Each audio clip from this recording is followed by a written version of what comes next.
स्वागत है दोस्तों आप सभी का हमारे YouTube चैनल आरके सॉल्यूशन में। आज का जो हमारा प्रॉब्लम है वो इस सैमसंग M11 मॉडल में है। इस मॉडल में अगर आप ध्यान से देखेंगे तो जो नेटवर्क का पॉइंट है वहाँ पे आपको सिर्फ ऐसे राउंड और एक स्लैश मिल रहा है, और नीचे अगर आप देखेंगे तो एयरटेल और नो सर्विस का ऑप्शन दिखाई दे रहा है। अगर मैं आपको इस मोबाइल में दिखाऊं तो सिम कार्ड जो है वो हमारा अवेलेबल है। ये देखिए कनेक्शंस में हम गए और यहाँ पे सिम कार्ड मैनेजर में यहाँ पे आप देख सकते हैं कि एक जियो का सिम कार्ड हमारा और एक एयरटेल का सिम कार्ड है। लेकिन यहाँ पे अभी एक में तो हमारा जो है वो सिम कार्ड का नेटवर्क दिखा रहा है, लेकिन दूसरा जो है वो अभी भी राउंड हो करके स्लैश है, और अगर हम लोग डाउन करेंगे तो यहाँ पे नो सर्विस और एयरटेल दिखा रहा है। यहाँ पे सबसे पहले हम लोग जो सेटिंग करेंगे वो मैं आपको दिखा देता हूँ। अभी देखिए यहाँ पे वोल्टी तो आ गया एक में, ठीक है, लेकिन जो दूसरा है उसमें नेटवर्क अभी भी हमारा नहीं आया है। अब यहाँ पे हमको इस टाइप से अगर प्रॉब्लम आती है तो यहाँ पे हम लोग सबसे पहले क्या करेंगे मैं आपको बता देता हूँ। सबसे पहले आपको नेटवर्क में जाना है और इसमें आपको सिम कार्ड मैनेजर सेलेक्ट करके जो हमारा सिम सेटिंग है उसमें चले जाना है। और सिम सेटिंग में यहाँ पे आप लोगों को ऑन ऑप्शन जो है वो तो सामने नज़र आ जाएगा, प्लस यहाँ पे आप लोगों को बैक आके मोबाइल नेटवर्क, अब मोबाइल नेटवर्क में आपका डाटा रोमिंग ऑन होना चाहिए। प्लस यहाँ पे जो सिम 1 में LTE 2G ऑटो नेट है उसको हम LTE ओनली कर लेते हैं। अब आप लोग देख सकते हैं यहाँ पे जो नेटवर्क है वो आ चुका है, लेकिन उसके बाद भी यहाँ पे इमरजेंसी कॉल दिखा रहा है। तो एक्चुअल में इस फ़ोन का जो इशू है वो मैं आपको बता देता हूँ, जो सेटिंग है उससे रिलेटेड नहीं है। हालांकि ये मैं आपको ऑप्शन के तरीके से दिखा रहा हूँ कि अगर आपके पास में ऐसा कोई प्रॉब्लम आता है तो आपको पहले क्या करना चाहिए। तो स्टेप बाय स्टेप, जैसे कि आप अभी यहाँ पे सिम कार्ड मैनेजर में आ गए, जियो का आपने सिम कार्ड सेलेक्ट किया तो ये तो आपका ऑन है। अब यहाँ पे आप जो बैक आ जाइए और मोबाइल नेटवर्क में ये LTE ओनली कर लीजिए। वापस से आपको इसको ऑटो कनेक्ट पे क्लिक करना है। लेकिन यहाँ पे अभी भी आप देख सकते हैं तो नेटवर्क जो है वो हमारा दिखा रहा है, लेकिन यहाँ पे इमरजेंसी कॉल है। तो इसको करने के बाद आपको डायरेक्ट इस मोबाइल को खोलना रहेगा और जो इसका एंटीना है उस पर काम करना रहेगा। तो यहाँ पे हम लोग अभी मोबाइल पहले खोल लेते हैं। हालांकि इसका जो इशू है वो मैं आपको बता देता हूँ कि क्या है। इसमें जो एंटीना वायर है वो गायब है, वो नहीं है इसके अंदर, एंटीना वायर जो है वो नहीं है इसमें। एक बार पहले हम लोग खोल लेते हैं मोबाइल।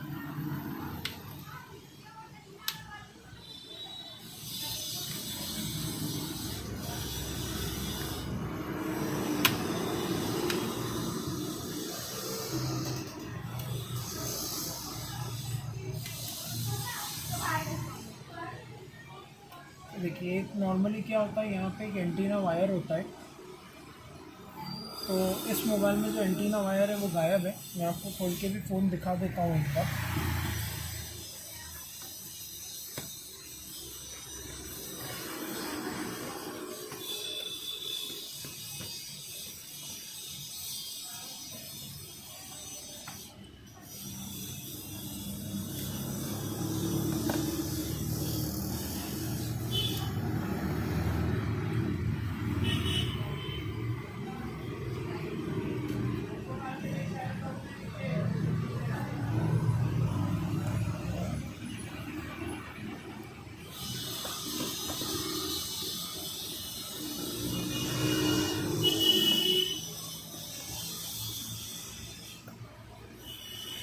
नेटवर्क इशू काफ़ी ज़्यादा बड़ा इशू नहीं होता है दोस्तों, काफ़ी ज़्यादा छोटा इशू होता है। लेकिन प्रॉब्लम कैसा है आपको स्टेप बाय स्टेप पता होना चाहिए कि आपको करना क्या है। जैसे कि अभी ये जो स्टेप था इसमें हम लोगों को नेटवर्क सेटिंग में जाना था, और नेटवर्क सेटिंग के अंदर जो हमारा सिम कार्ड मैनेजर है उसमें जाके और वहाँ पे हम लोग टेस्टिंग करते हैं। जैसे कि हमारा जो सिम कार्ड है वो ऑन होना चाहिए। इसके अलावा जो हमारा नेटवर्क है वो LTE वोल्टी पे हम लोग कनेक्ट करेंगे। उसके बाद भी नहीं हो रहा है तो ये देखिए, ये अभी आपका एंटीना वायर जो है इस पॉइंट से, ये एंटीना होल्डर से यहाँ से यहाँ तक आपका कनेक्ट होना चाहिए। तो इस मोबाइल में जो है वो एंटीना वायर है नहीं, तो यहाँ पे हम लोग जो है एंटीना वायर लेके आ चुके हैं।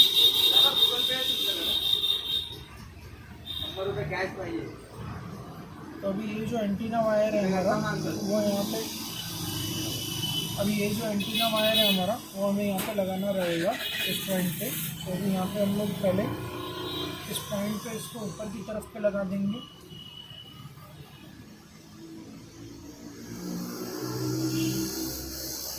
ऊपर की तरफ में लगाने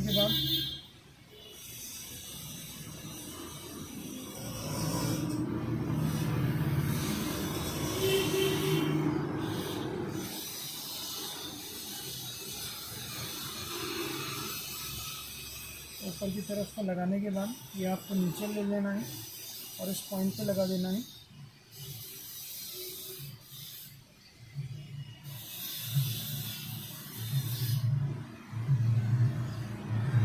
ये आपका कनेक्ट इस तरीके से हो जाएगा। अब इसे एक बार हम लोग फिट कर लेते हैं और एक बार चेक कर लेते हैं कि जो इमरजेंसी कॉल और नो सर्विस ऑप्शन लिख के आ रहा था वो हमारा प्रॉपर सॉल्व हुआ या नहीं।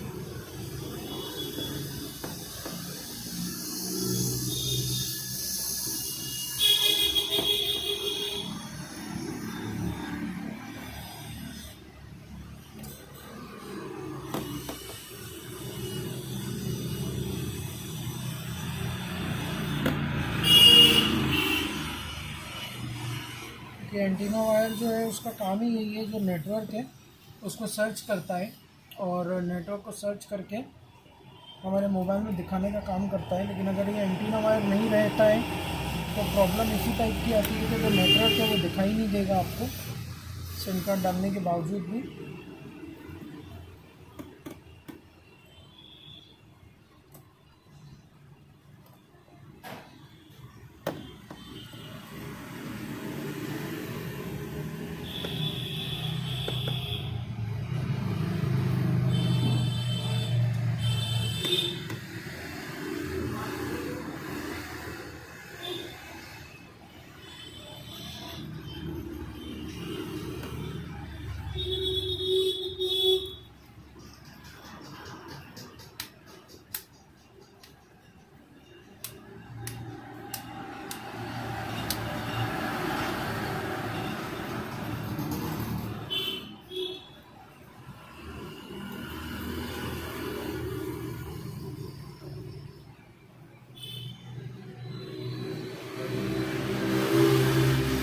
बार अभी हम लोग यहाँ पे चेक कर लेते हैं, देख लेते हैं कि हमारा जो कार्ड है वो आ चुका है या नहीं। आप ध्यान से अगर देखेंगे तो यहाँ पे पहले जो था वो एयरटेल का ही खाली आपको दिखा रहा था और जियो का नहीं दिखा रहा था, लेकिन अब जियो 4G भी दिखा रहा है। और यहाँ पे भी अगर आप ध्यान देंगे तो पहले जो वोल्टी था वो सेकेंड वाले में दिखा रहा था, फर्स्ट वाले में नहीं दिखा रहा था, लेकिन अब फर्स्ट वाले में भी वोल्टी दिखाना चालू कर दिया। और जो नेट है वो भी हमारा चालू है, तो यहाँ पे अभी नोटिफिकेशन वगैरह भी आना चालू हो गया है।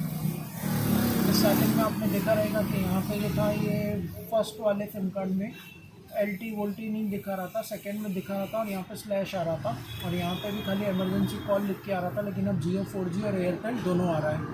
सो ये था हमारा प्रैक्टिकल M11 का नेटवर्क प्रॉब्लम। आपको कभी भी अगर नेटवर्क प्रॉब्लम रहता है तो आप पहले वही स्टेप कीजिए जो मैंने आपको बताया। नॉर्मली आपको पहले सेटिंग में जाना रहेगा। सेटिंग में जाने के बाद जो सिम कार्ड मैनेजर है वहाँ पे सिम कार्ड ऑन होना चाहिए, प्लस इसके अलावा जो आपका मोबाइल नेटवर्क है उसमें जाके वोल्टी LT जो रहेगा आपका वो ऑटो कनेक्ट से आपको नॉर्मल डिफ़ॉल्ट में डालना है। और अगर उसके बाद भी नहीं होता है तो जो एंटीना है उसको साफ सर्विस करके देखिए, अदरवाइज़ चेंज करके देखिए। सो ये था आज का हमारा प्रैक्टिकल वीडियो जो हमने कंप्लीट किया। सो उम्मीद रही कि आपको ये वीडियो समझ में आया रहेगा और अच्छा लगा होगा। अगर आपको अच्छा लगा तो ज़रूर से ज़रूर लाइक कीजिए, कमेंट्स कीजिए और सब्सक्राइब ज़रूर से ज़रूर करके रखिए, ताकि इसी तरीके से जो भी हमारे प्रॉब्लम्स हम आपके लिए लेके आते हैं उनके नोटिफिकेशन आपको मिल सकें। आज के लिए हमारा वीडियो हम यहीं पे समाप्त करते हैं। धन्यवाद आप सभी का अपना कीमती समय देने के लिए। जल्द मुलाकात होगी एक नई वीडियो, एक नए प्रॉब्लम से जुड़ने में। Thank you very much.